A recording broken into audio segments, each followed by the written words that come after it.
Some others say that it is essential to the viewing experience in South Africa. So again, it's part of the tradition. If you strip the South African games of this, a lot of the fans, the South African fans, can feel a void. Vuvuzelas is an experience, the Vuvuzela is an expression of happiness and emotion. So this is one 23-year-old from South Africa who said, "It helps me express happiness, and how do you feel in the stadium?"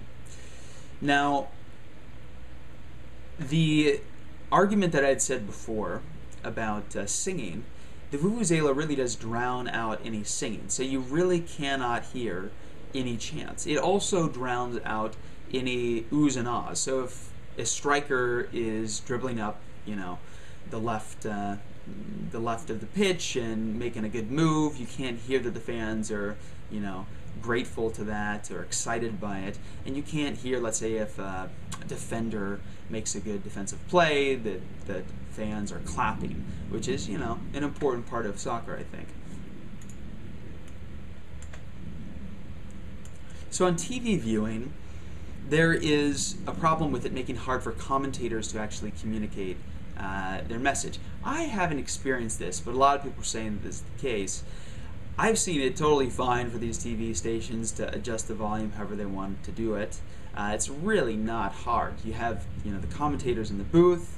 They can be isolated more or less, so that there's a sound studio and their audio is separate from the stadium audio, and then you can just notch down the stadium audio. That's not a big problem. I think it's ridiculous. Now, if some fans, TV viewing fans, are having a problem, with the Vuvuzela sound in the background, some of them are just mooting their TVs, and some say that that's a really bad thing, that they shouldn't have to do that. Now, sure, that's fine, but again, when in Rome, do as the Romans do. So if you want to really feel the South African World Cup, you should probably experience it how the South Africans want to experience it.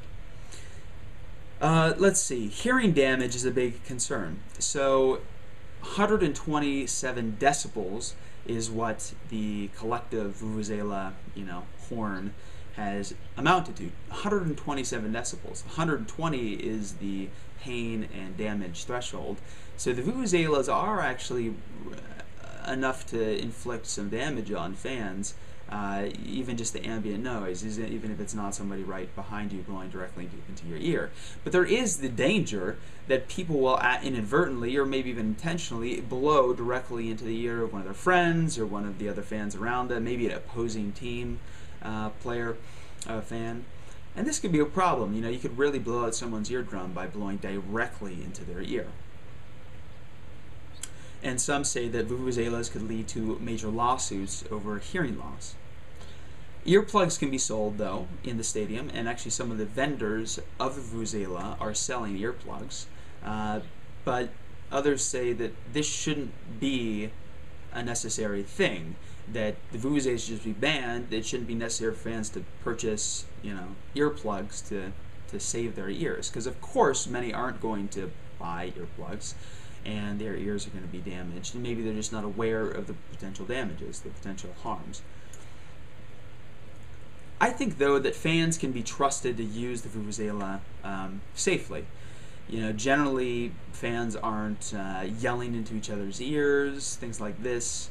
There seem to not be as many problems as some of the opponents suggest. It's one of those things that you have to take on a case-by-case basis. So if there really is a pandemic of hearing loss from this, then sure, maybe we should be banning it. But there's not enough evidence yet to support it. It's existed for a long time in South Africa. I think we can get away just fine. In general, I'm just going to wrap this up. I think that the Vuvuzela, I think the approach of the World Cup committee was right. If there were significant problems, they said, then they would consider banning it. So if, for example, fans were blowing the horns during national anthems or during the different ceremonies that go on, they would consider banning it. If they were being thrown onto the field, they'd consider banning it. If a serious number of people were complaining about hearing problems, they'd consider banning it. So the World Cup committee was kind of flexible to serious, compelling interests in banning it. but it doesn't look like that has that those interests have risen to the level of making it necessary to ban it. In any case, this is Brooks Lindsay. Just wanted to go over some of these arguments. Check out our article. It is titled Debate: Banning Vuvuzela Horns at the 2010 World Cup. Take care.